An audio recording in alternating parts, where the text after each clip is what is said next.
நமஸ்காரம். 1000 நாமங்கள் 1000 கதைகள் 353வது திருநாமம் ருத்தாய நமக. போரிலே ராவணனை வதைத்த ராமன் ராவணனுக்காக ஈமக் கிரியைகளை செய்யுமாறு விபீஷணனிடம் கூறினான். ராமனது ஆணைக்கு இணங்கி விபீஷணன் அந்த சடங்குகளை செய்து முடித்தான்.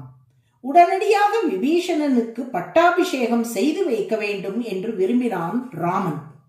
வானர வீரர்களை அனுப்பி கடல் நீரை கொண்டு வர செய்த ராமன் லக்ஷ்மணனின் மூலம் விபீஷணனுக்கு பட்டாபிஷேகம் செய்வித்தான். அச்சமயம் விபீஷணன் ராமனிடம், அடியேன் தேவரீருக்கு தொண்டு புரியும் பாக்கியத்தை வேண்டியே சரணாகதி செய்தேன். அந்த கைங்கரியத்தை மட்டும் அருளலாமே. இந்த ராஜ்யம் உள்ளிட்டவற்றை எல்லாம் எனக்கு ஏன் வழங்குகிறீர்கள் என்று கேட்டான்.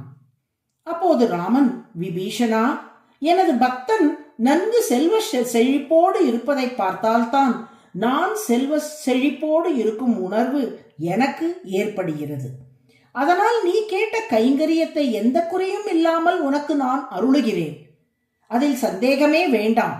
ஆனால் அத்துடன் இலவச இணைப்பாக இந்த லங்கையின் ராஜ்யம், செல்வ செழிப்பு ஆகியவற்றையும் எனது பிரசாதமாக ஏற்றுக்கொள் என்று கூறினான்.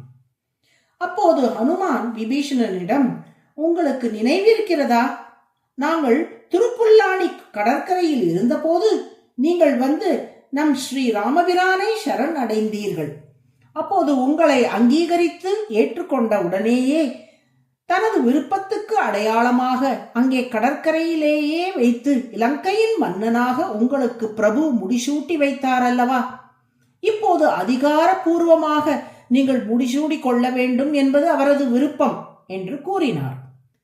லக்ஷ்மணனோ, விபீஷணரே, எங்கள் அண்ணன் எப்பொழுதுமே தன் அடியார்கள் அனைவரையும் மகிழ்வித்து அதை பார்த்து மகிழ்பவர்.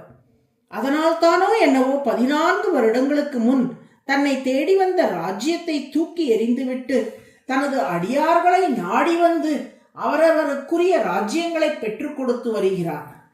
கிஷ்கிந்தையின் அரசனாக சுக்ரீவ மகாராஜாவுக்கு பட்டாபிஷேகம் செய்து வைத்தார். அடுத்து லங்கையின் மன்னராக நீங்களும் பட்டாபிஷேகம் செய்து கொண்டால்தான் எங்கள் அண்ணன் மகிழ்ச்சியோடு அயோத்திக்கு திரும்பி தனது பட்டாபிஷேகத்தை செய்து கொள்வார். அடியார்கள் அத்தனை பேரும் பட்டாபிஷேகம் செய்து கொண்ட பின் தன் பட்டாபிஷேகம் நடக்க வேண்டும் என்பது அவரது திருவுள்ளம் என்று சொன்னான். சரி, இலங்கையின் ராஜ்யத்தை ராமபிரான் அடியேனுக்கு அருளிய பிரசாதமாக ஏற்கிறேன் என்று சொல்லி பட்டாபிஷேகம் செய்து கொண்டான் விபீஷணன். இவ்விடத்தை வால்மீகி பகவான் வர்ணிக்கையில், அபிஷிச்ய சலங்காயாம் ராட்சசேந்திரம் விபீஷணம் கிருதகிருத்யஸ்ததா ராமஹ விஜ்வரஃப் பிரமுமோதஹ என்கிறார். வால்மீகி அருளிய இந்த ஸ்லோகத்தின் பொருள், விபீஷணனுக்கு பட்டாபிஷேகம் செய்த பின்னர் தான் ராமன் முழு திருப்தி அடைந்தான். ராவணவதம், சீதையின் மீட்பு போன்றவை கூட இடைப்பட்ட பலன்கள் என்று கருதிய ராமன் தன் பக்தனான விபீஷணனுக்கு முடிச்சூட்டியதே தனது முக்கிய பிரயோஜனம் என்று கருதினான். எங்கே பரதன் ராஜ்யத்தை ஏற்க மாட்டேன் என்று சொன்னது போல் விபீஷணனும் ஏற்க மாட்டேன் என்று சொல்லிவிடுவானோ என்று ராமன் அஞ்சிக் கொண்டிருந்த வேளையில் விபீஷணன் ராமனின் பிரசாதமாக அதை ஏற்றதால் மிகுந்த மகிழ்ச்சியை அடைந்தான் ராமன்.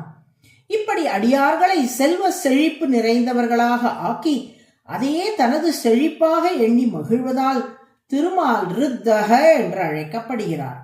ரித்தக என்றால் செல்வம் நிறைந்தவர் என்று பொருள்.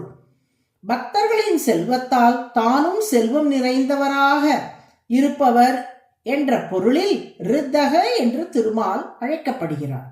அதுவே சகஸ்ரநாமத்தின் 353வது திருநாமம்.